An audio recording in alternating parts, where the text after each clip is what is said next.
көк байрағымызды биікте шарықтатып, қазақ елін әлемге танытқан бокстан Сидней Олимпиадасының және әлем чемпионатының күміс жүлдегері, Парасат орденінің егері, Оңтүстік Қазақстан облысы және Мақтаарал ауданының құрметті азаматы, Қазақстан Республикасының еңбек сіңірген спорт шебері, аңызға бергісіз жекпе-жектің қаһарманы Мұхтархан Қобланбекұлы Ділдәбековтің жүлдесіне арналған бокстан жастар арасындағы 9-шы халықаралық турнирі басталуда.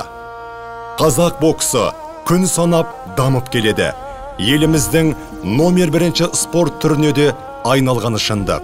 Бұл орайда әлем чемпионының жастарға берер тәрбиесі аянбай еңбек етіп, алға қойған мақсатқа батылдықпен жету. Мұхтархан қазақтың намысы. Ол намыс жолында қабырғасын біртіндеп сөксең де қабағы шытпайтын батырдың бірегейі. Бүгінгі додада қазақ боксшыларынан бөлек көршілес Өзбекстан, Ресей, Тәжікстан, Қытай, Қырғызстан елдерінің былғары қолғап шеберлері де бақ сынаспақ. Жеңімпаз Азия чемпионатына жолдама алады. Ендеше рухты қазақтың ұландары намысты қолдан бермей, көк туымызды көкке көтерейік. Именно Мухтархан Дилдабеков. Нет хорошей жизни, Кобер ныряет все ниже и ниже, уже валится с ног. Это говорит о чем? Дилдабеков просто красавец, работает в обоих углах. Мощно, снизу пробивает боковой, еще тяжелейший удар. Пора считать, что и делает рефери.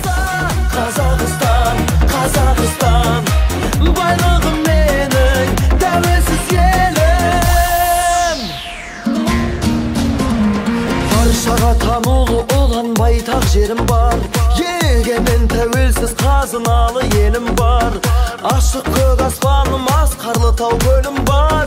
Қазақстаным, Қазақстаным, жасасын қазағым, жаса батыр жастарым. Желбіретіп туды жеңіске жол бастаған, елбасы тарихы мәңгі болсын дастаным. Қазақстаным, Қазақстаным.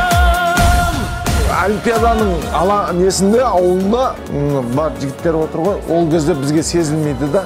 Мынандай ерекеңдер, бөкіңдер алдыңғы Атлантада бізге енді мынау жүлделі болғандар. Аэропорттан түскен кезде біз не нәрсе жасағанымызды сол кезде білді қалдар.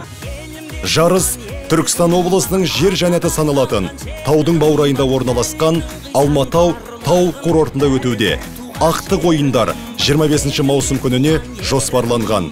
Бұл халықаралық бокс турнирін Қазақстан Республикасы, Түркістан облысының дене шынықтыру және спорт басқармасы және Түркістан облыстық нөмір 5 Олимпиада резерв мамандандырылған балалар мен жас өспірімдер спорт мектебі ұйымдастыруда. Баршаларыңызды жарыстың қадірлі қонағы ретінде жанкүйер болуға шақырамыз. Найза бөгізім кетермен, намысы үшін бабамның, мен қазақтың ұлымын.